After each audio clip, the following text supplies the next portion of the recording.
Isaiah chapter 34. Come near, you nations, and listen. Pay attention, you peoples. Let the earth hear, and all that is in it, the world and all that comes out of it. The Lord is angry with all nations. His wrath is on all their armies. He will totally destroy them. He will give them over to slaughter. Their slain will be thrown out. Their dead bodies will stink. The mountains will be soaked with their blood. All the stars in the sky will be dissolved, and the heavens rolled up like a scroll. All the starry host will fall like withered leaves from the vine, like shriveled figs from the fig tree. My sword has drunk its fill in the heavens. See, it descends in judgment on Edom, the people I have totally destroyed.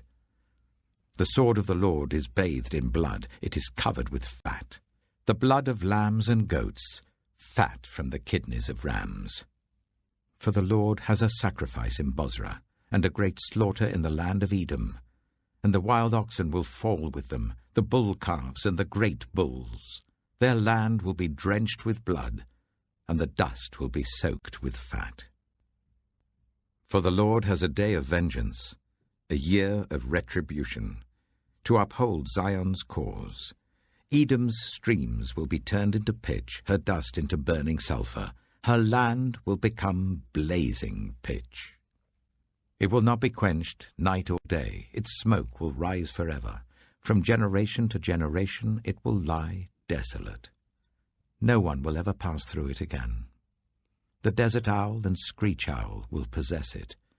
The great owl and the raven will nest there. God will stretch out over Edom the measuring line of chaos and the plumb line of desolation. Her nobles will have nothing there to be called a kingdom. All her princes will vanish away. Thorns will overrun her citadels, nettles and brambles her strongholds. She will become a haunt for jackals, a home for owls. Desert creatures will meet with hyenas, and wild goats will bleat to each other. There the night creatures will also lie down and find for themselves places of rest. The owl will nest there and lay eggs. She will hatch them and care for her young under the shadow of her wings. There also the falcons will gather, each with its mate. Look in the scroll of the Lord and read. None of these will be missing, not one will lack her mate. For it is his mouth that has given the order, and his spirit will gather them together.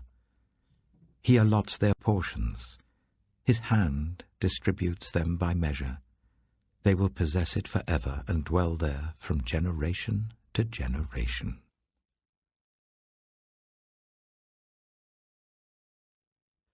Isaiah chapter 35. The desert and the parched land will be glad. The wilderness will rejoice and blossom. Like the crocus it will burst into bloom. It will rejoice greatly and shout for joy. The glory of Lebanon will be given to it, the splendor of Carmel and Sharon. They will see the glory of the Lord, the splendor of our God. Strengthen the feeble hands. Steady the knees that give way. Say to those with fearful hearts, be strong, do not fear, your God will come. He will come with vengeance, with divine retribution. He will come to save you. Then will the eyes of the blind be opened, and the ears of the deaf unstopped. Then will the lame leap like a deer, and the mute tongue shout for joy.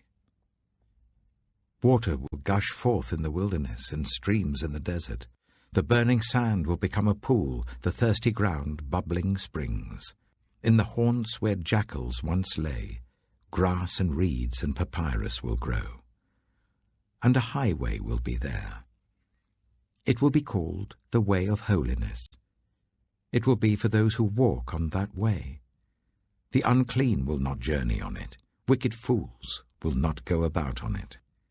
No lion will be there, nor any ravenous beast. They will not be found there. But only the redeemed will walk there, and those the Lord has rescued will return.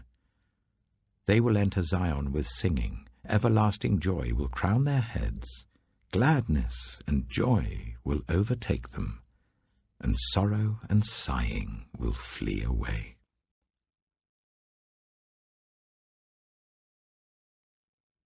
Isaiah chapter 36.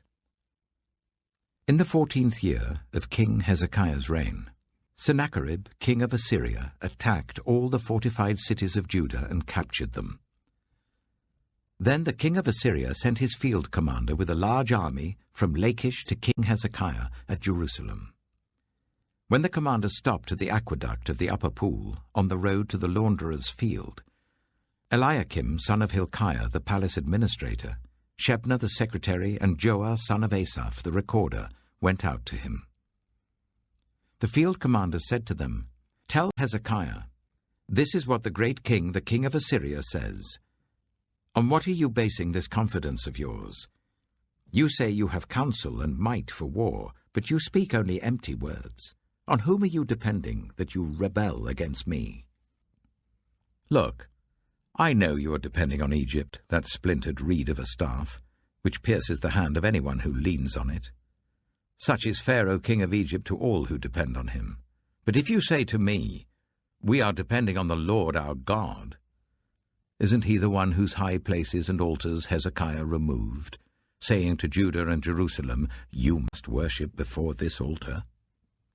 Come now, make a bargain with my master, the king of Assyria. I will give you 2,000 horses, if you can put riders on them. How then can you repulse one officer of the least of my master's officials, even though you are depending on Egypt for chariots and horsemen? Furthermore, have I come to attack and destroy this land without the Lord? The Lord himself told me to march against this country and destroy it." Then Eliakim, Shebna, and Joah said to the field commander, "Please speak to your servants in Aramaic, since we understand it. Don't speak to us in Hebrew in the hearing of the people on the wall."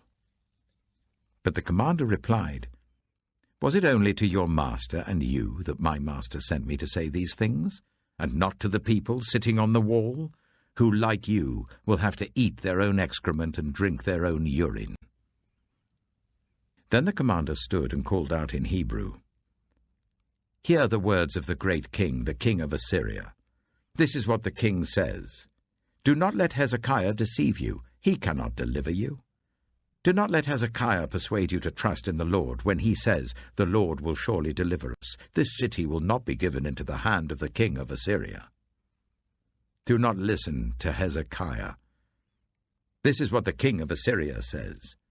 Make peace with me and come out to me. Then each of you will eat fruit from your own vine and fig tree and drink water from your own cistern, until I come and take you to a land like your own, a land of corn and new wine, a land of bread and vineyards. Do not let Hezekiah mislead you when he says, 'The Lord will deliver us.'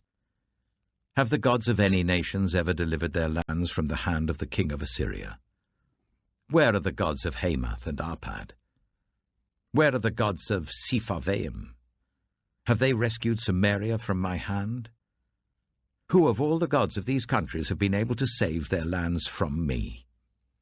How then can the Lord deliver Jerusalem from my hand?" But the people remained silent and said nothing in reply, because the king had commanded, "Do not answer him." Then Eliakim, son of Hilkiah, the palace administrator, Shebna the secretary, and Joah, son of Asaph, the recorder, went to Hezekiah with their clothes torn, and told him what the field commander had said.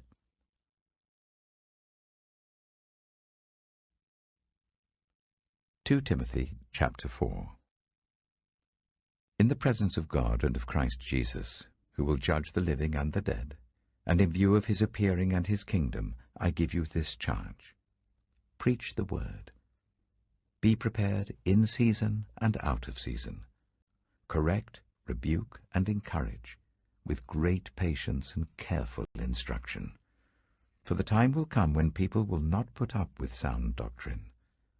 Instead, to suit their own desires, they will gather round them a great number of teachers to say what their itching ears want to hear. They will turn their ears away from the truth and turn aside to myths.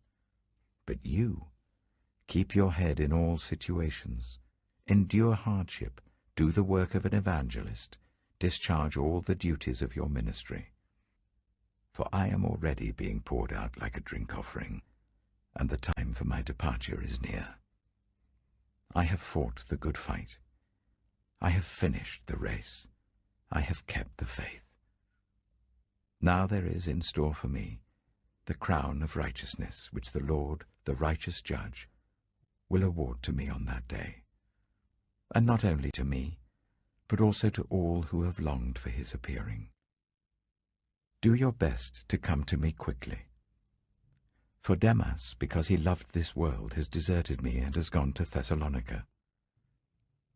Crescens has gone to Galatia, and Titus to Dalmatia. Only Luke is with me. Get Mark and bring him with you, because he is helpful to me in my ministry. I sent Tychicus to Ephesus.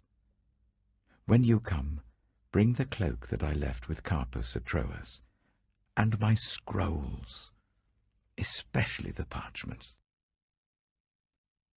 Alexander, the metal worker, did me a great deal of harm. The Lord will repay him for what he has done.